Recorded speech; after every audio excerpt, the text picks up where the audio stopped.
Today, I'm going to take you with me on a tour of my quarter-acre, soon-to-be urban homestead. What's up, guys? My name's Tony. If you haven't already, make sure you hit that like and subscribe button down below. It helps me out a lot. I'm going to take you through all of my garden beds, my chicken coop, solar panels, all the stuff that I have right now to start out the year in 2025 to get my urban homestead going. I want to be able to show you guys this summer just how much you can grow and produce on your own land with just a small amount of space. Let's go ahead and get right into it.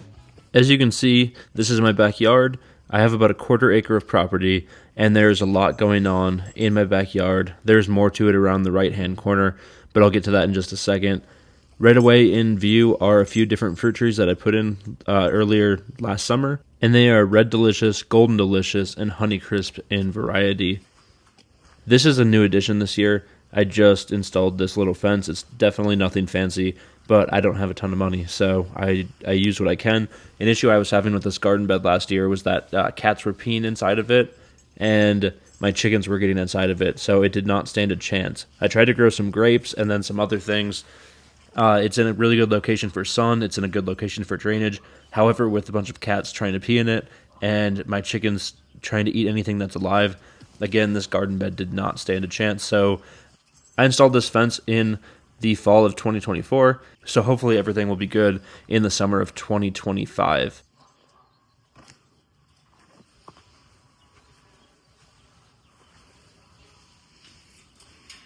I'm also pretty happy about the way that my little shoddy gate turned out.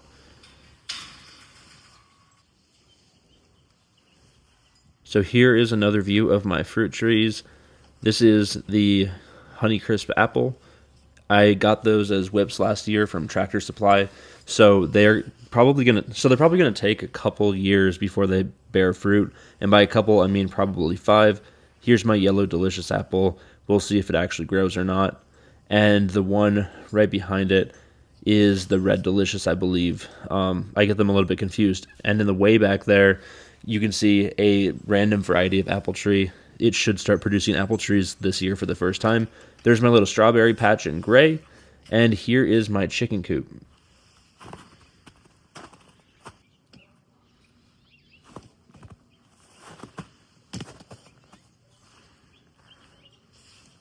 So here is my chicken coop. You can see the really tiny one.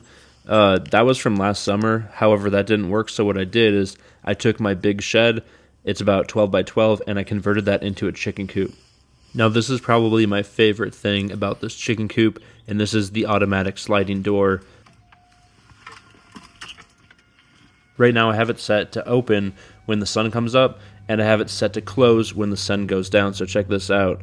I just automatically did this, but as soon as the sun goes down at night, this thing will close, and then as soon as the sun rises in the morning, it will open. I like this because it actually has the ability to take both battery and a wired connection. I don't have power out here, so I just use the 4 AA batteries. They're rechargeable, so it works really nicely. And I've put this in about a month ago, and it has 70% battery left. And as you can see, that tiny little chicken coop, I just had 4 chickens last year. It wasn't a great coop. And I got rid of the chickens because I didn't feel good about leaving them there in the wintertime. So I feel a lot better about having this big shed that I converted into a chicken coop. I keep that pine tree there just for some shade during the hot summer months. And this summer, I have big plans to expand this coop even larger because I do have quite a few chickens to add to it this year. Now here's another raised bed. It's not raised as much as that metal one over there. However, I do like it a lot because it's built right into the ground via wood.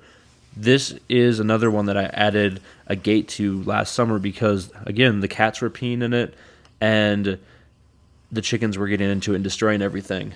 In this bed, I have about 4 grapevines that are still alive, and later on in the video, if you stick around till the end, I'm kind of looking for your guys' suggestions about how to make a trellis for this area.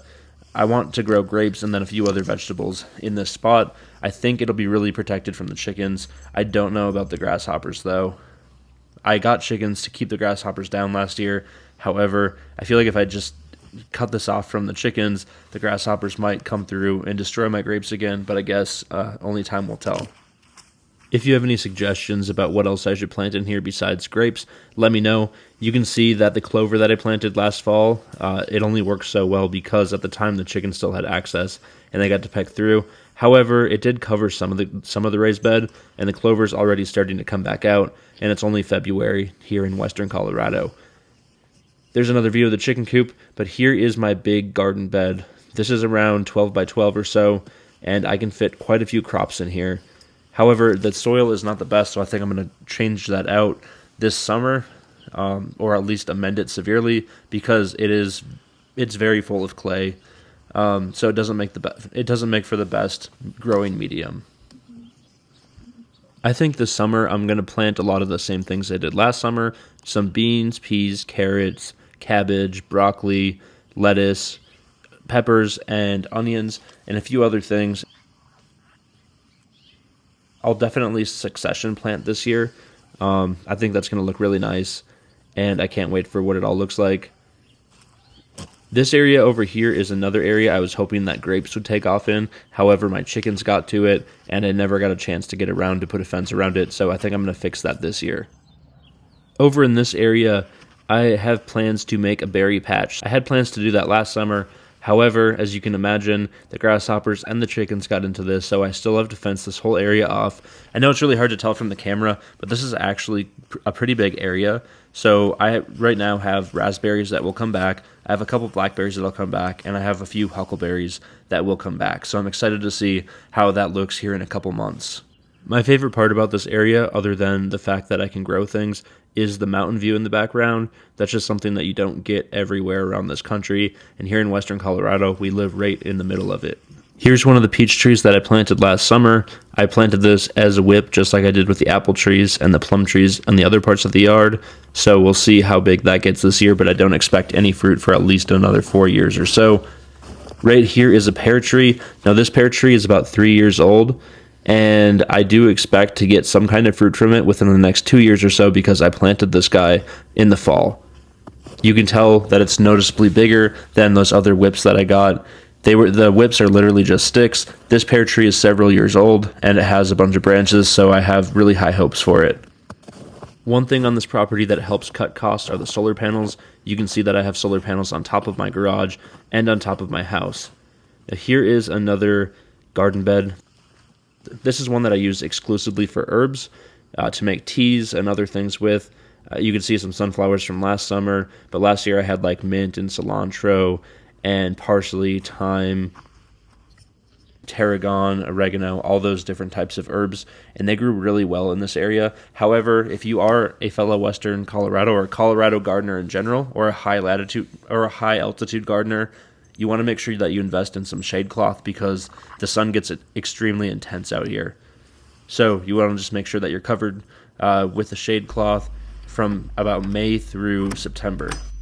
I'm really excited to use this building as a chicken coop this year. I just got done with the most of it. There's still a little left to complete, but come take a look at this. Your first thought might be wondering why I have this divider set up.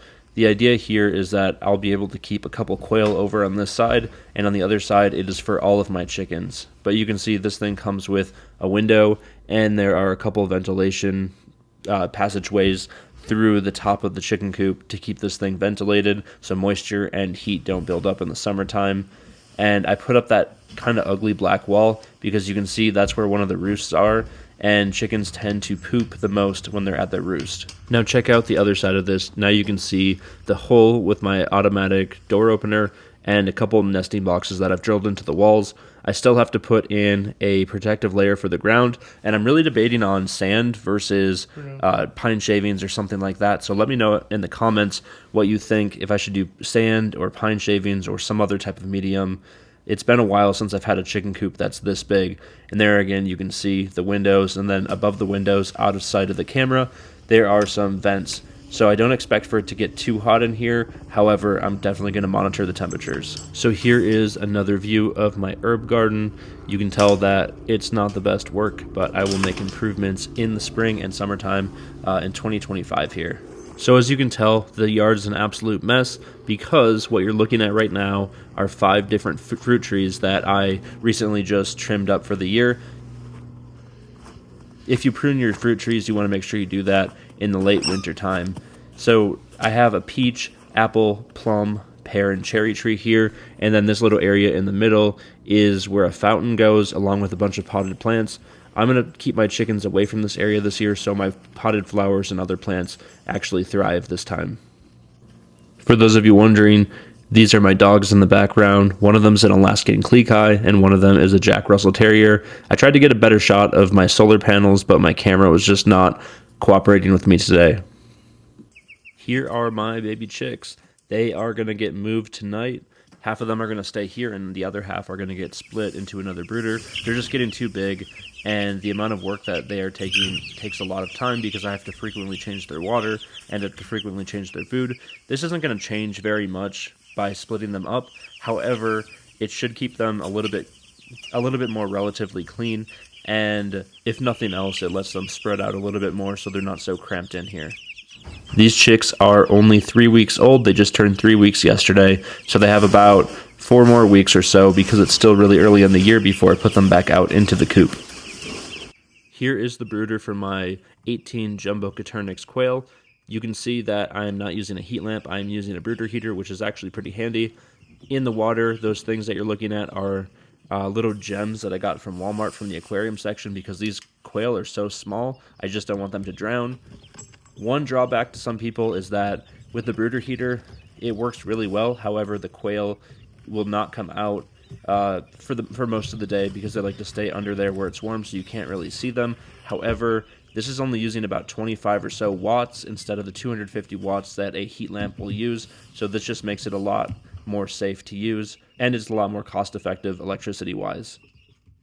This is my first time raising quail in general, and my hatching time breeder pen is going to be coming in the mail next week, and I'm going to set that up, and I'll make a video on that later on. Alright, so you guys have just seen my property. Now I need your help with a few things. The first thing, I'm looking to get 2 new fruit trees to expand my collection from 10 trees to 12 trees. I'm wondering what kind of trees that you think I should get. Remember, I live in western Colorado by the Grand Junction area. We are in zone 6B, sometimes 7, it kind of depends on the year. But officially we are in zone 6B. I'm thinking about adding a nectarine tree because I don't have one of those yet. I'm not exactly sure which variety I should go for. What other fruit trees do you think it would be cool for me to grow? Let me know down here in the comments. The next thing that I need your help with, where should I put my hatching time quail breeder cages? I have a few different options. One of the options is in my garage. This seems like the least ideal option to me just because I feel like it's going to get stuffy and kind of gross if I put a bunch of quail into my garage. Remember, this is a 5-tier hatching system with the capacity to hold up to 45 jumbo quail. Another option I could do is in the chicken coop with the chickens. I don't necessarily see a huge issue with that as long as I make sure that the temperatures don't swing too much and they stay between like 50 and 85 degrees or so. I would just have to double check that my ventilation is good.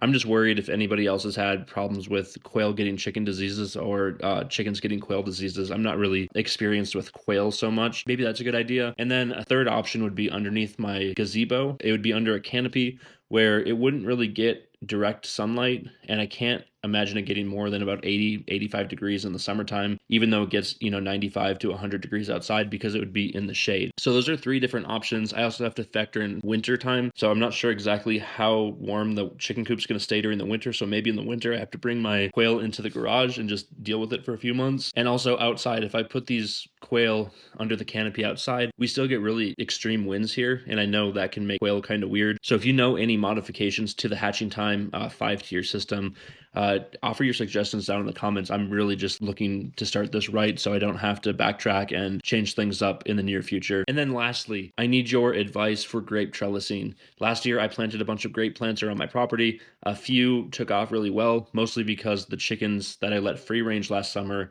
ate up all the other grapevines, along with the grasshopper invasion that we had, which is actually, I guess, the reason why we got the chickens in the first place, because of all the grasshoppers. I'm just looking for your ideas for a trellis. I showed you in the video that the grapevines were near our fences, and I'm just looking for ideas for trellises, so let me know in the comments what you recommend for trellises. If you're still watching this video, thank you so much. Please make sure you like and subscribe to my channel for more content like this. I try to upload videos at least 2 times a week, and possibly more in the summer. If you wouldn't mind, please drop below in the comments what kind of videos that you'd like to see me make in the future. I have a bunch of videos up right now, and I know I have audiences that found my channel from different places. I just really want to hear from you. What kind of content do you want to see on my channel? You guys are awesome, and until next time, stay cool.